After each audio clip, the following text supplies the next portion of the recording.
sak weg agter die doringboom se blaar. Die hitte van die dag is nou uiteindelik klaar. Ek hoor die geklap van die hek by die driveway. Dis tyd vir die manne om die vuur te kom sit. Die ysblokkies wag reeds geduldig in die bak en die sakhout word vir die braai oopgepak.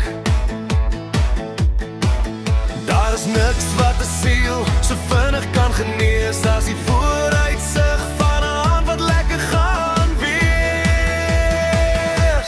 Gee my brandewyn, gooi hom oor die ys, saam met 'n bietjie kop wat die pad kan wys. Laat die kolle gloei en die choppies begin sing.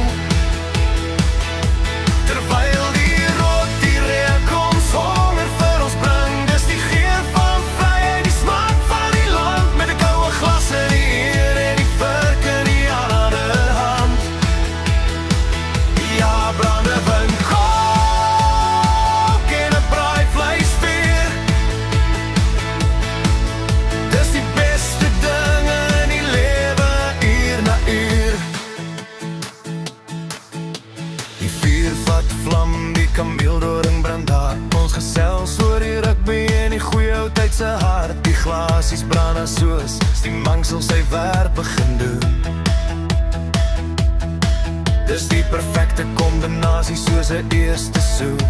Die boerewors kroel soos sy brein word op die vuur en ons lig ons glase in 'n hartlik vir mekaar. Geen snaakse wyn of duur champagne vir my, net die goeie goed om my vanaand by te staan en te lei.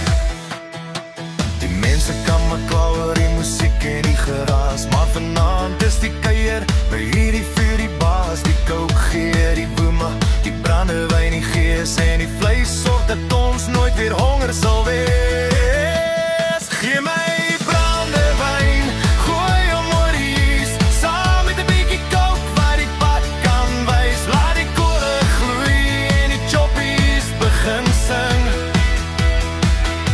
Terwyl die rook die reuk ons honger vir ons bring, dis die geur van vryheid, die smaak van die land, met 'n koue glas in die eer en die vurk in die ander hand.